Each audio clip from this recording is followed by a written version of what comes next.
17-year-old California girl Sandra Cantu. Two area news stations, KCRA and KTVU, quoted unnamed sources Friday as saying, listen to this carefully, authorities had traveled to Washington-Idaho border to investigate allegations of past child abuse. The claims date back to the 1980s and apparently took place in a church where the grandfather of the accused rapist and killer Melissa Huckabee reportedly once worked. But tonight, a big twist.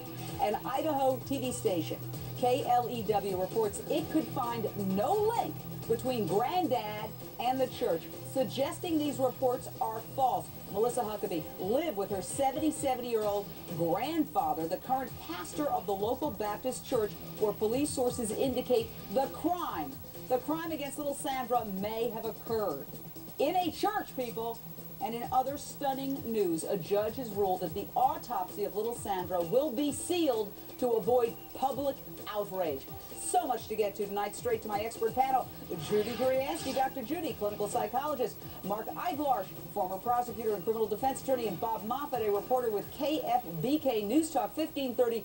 Bob, so many conflicting reports. We want to be very, very careful because this grandfather is not accused of anything and, in fact, has cooperated fully with police. But what can you tell us about these reports of investigators going across state lines? Well, I have an email from the pastor of that church in question in Washington. I talked to him this morning. Pastor Bill Kreutzberg says that he wanted to make sure that everyone knew that, to the best of the church's knowledge, that Lane Wallace, the grandfather in question, had never been part of the church or employed by it. Furthermore, the FBI did wanted to contact a pastor there at that church, but it was for a totally unrelated incident.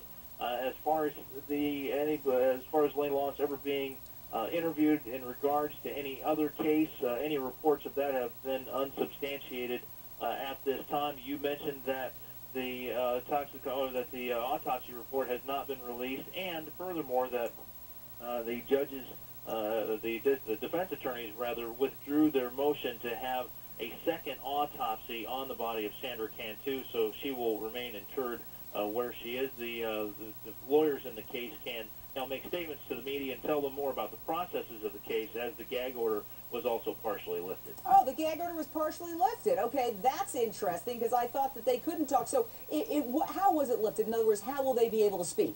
Just clarify that.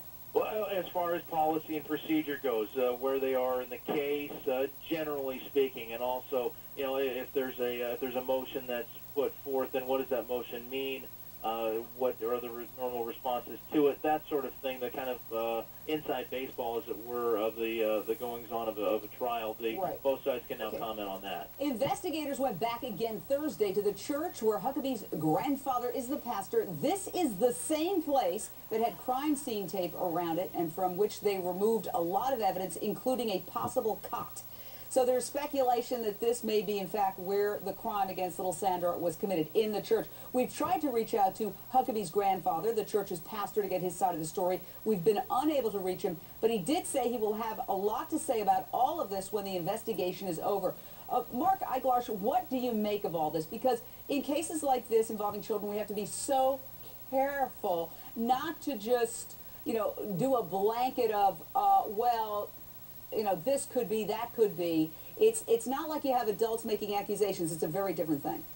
Yeah, we need to be very careful not to go from Huckabee to grandfather and condemn him for anything. What's crystal clear is that these were unnamed sources and that investigators followed up and found nothing.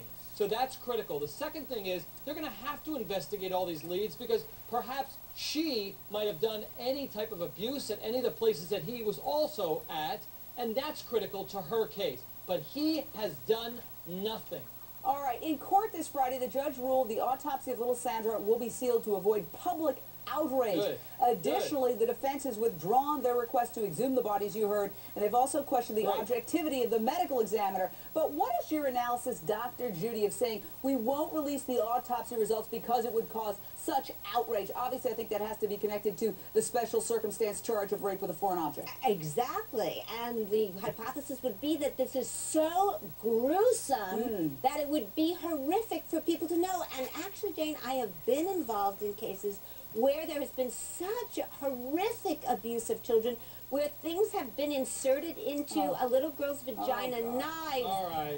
all kinds of sticks and twisted, All and that's what would make the public Hang on a horrified. minute. We will have more on this case in a moment.